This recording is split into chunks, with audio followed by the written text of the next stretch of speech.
Ladies जो होती है ना कुकिंग कर रही होती हैं तो उनका 10 जगह दिमाग होता है, फ़ोन को भी देखना है, बच्चों को भी देखना है, फलाना भी देखना है, अलाना भी देखना है।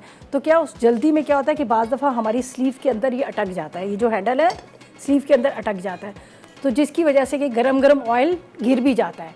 अल्लाह ना करे, अल्लाह ना करे। तो जब भी कभी आप फ्राई पैन का इस्तेमाल करें, हैंडल वाले का इस्तेमाल करें, तो आप कोशिश करें या इस साइड पे राइट या फिर लेफ़्ट साइड पे आप रख दें। मैंने अभी लेफ़्ट साइड पे रखा है, राइट साइड से हम इसको फ्राई करेंगे तो हमें कोई इतना डर नहीं होगा। अगर जहाँ हमने इस साइड पे किया, राइट साइड पे किया और ये स्लीव के अंदर अटका और गिर गया, मेरे अब्बू अल्लाह पाक उनको जन्नत फिरदौस में जगह दे, कभी उन्होंने हमें दुपट्टा लेकर कभी भी किचन में जाने नहीं दिया।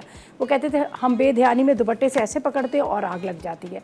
तो मेरे अब्बू भी कहते थे दुपट्टा आप कभी भी किचन में लेकर ना जाएं, आप बग़ैर दुपट्टे की कुकिंग करें। लेकिन ये कि इसका भी आप ज़रूर ख्याल करेंगे। मैंने बताने का मकसद ये कि हमें देखने वाले छोटे बड़े बच्चे सभी होते हैं, तो इस वजह से कुछ ना कुछ छोटी मोटी चीज़ें जो मैंने अपनी माँ दादी नानी से सीखा है, ज़ुबैदा आपा से सीखा है, अल्लाह ताला उनको जन्नत नसीब करे, तो मैं शेयर कर लेती हूँ। तो जब भी आप फ्राई करने लगे तो आप हैंडल को इस साइड पे रखें ताकि गरम गरम ऑयल कहीं आपकी स्लीव के अंदर अटक कर अल्लाह ना करे वो गिर ना जाए।